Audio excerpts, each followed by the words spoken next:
I'll begin with something that Faisab said about the fact that the people of Kashmir were more concerned about Article 35A because of the preservation of that Muslim identity, or at least the land. It would have been ours.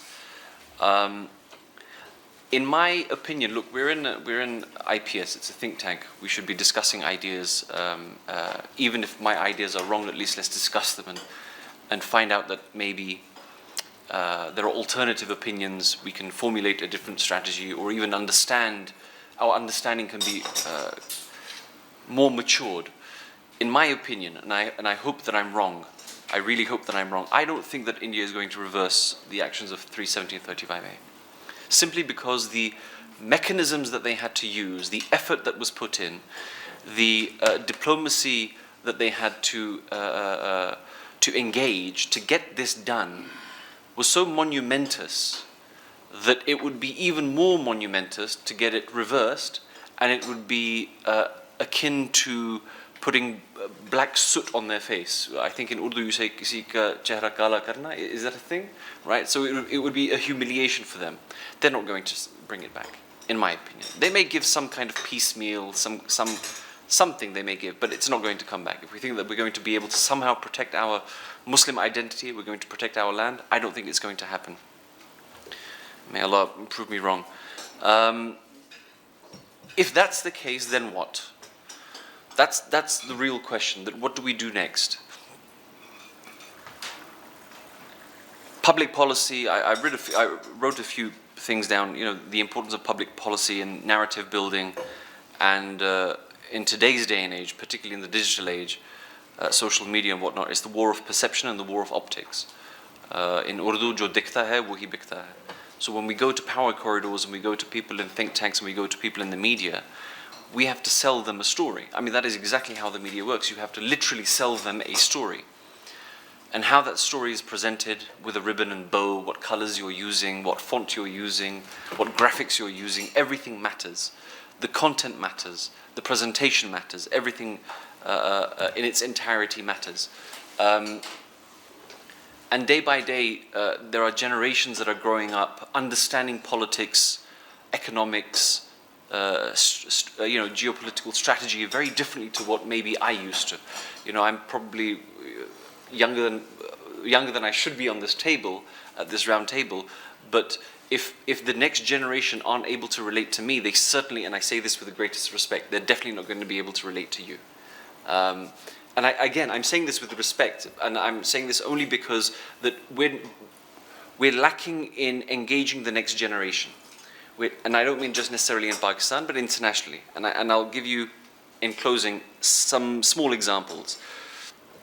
The first thing is the children of Kashmir that were around in 2008 when Amarnath land row happened, the Ragda, the famous land row of Kashmir, all the way up to 2019, let's say up to 2016 when Burhan Wani was martyred.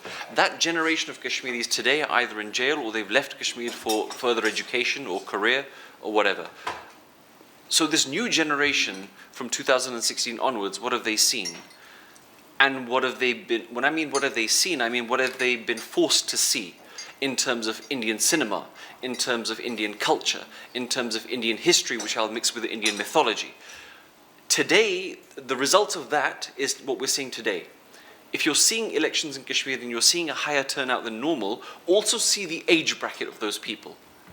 Understand who they're voting for and understand why the BJP didn't directly have candidates inside Kashmir and why they needed to use proxy. It wasn't necessarily because the BJP wouldn't win.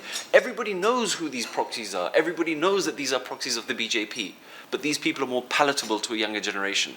Engineer Rashid's son is more palatable to a younger generation. Sajad Lone is more palatable. There is a reason why Mehbooba Mufti is putting Iltija Mufti in the forefront.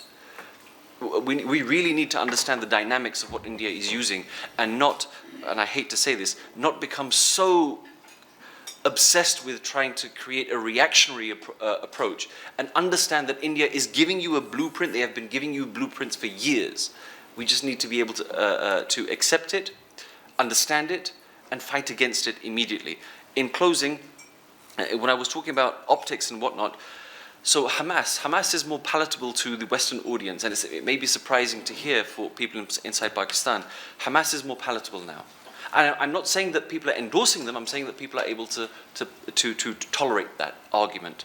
I don't know when this shift happened, but Western perception, civilian Western perception of their country's roles in wars has shifted.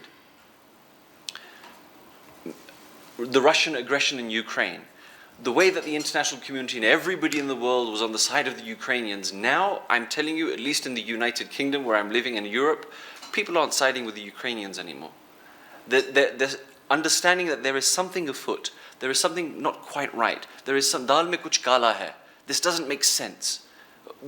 You know, why is nobody actually talking about the NATO deal that the Western powers have? I mean, we're going into details, but this is something to think about.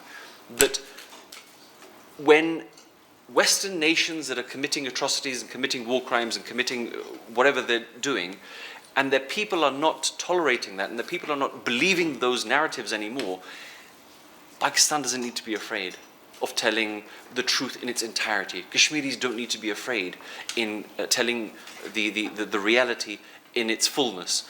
So I think that think tanks in itself can also tread further and more dangerously, I use the word dangerously liberally, but tread more dangerously into deeper, murkier waters, knowing full well that I think that the world has changed. I can't tell you when, I can't tell you why, and I can't tell you how, but it has changed and we must progress with it. Assalamu alaikum.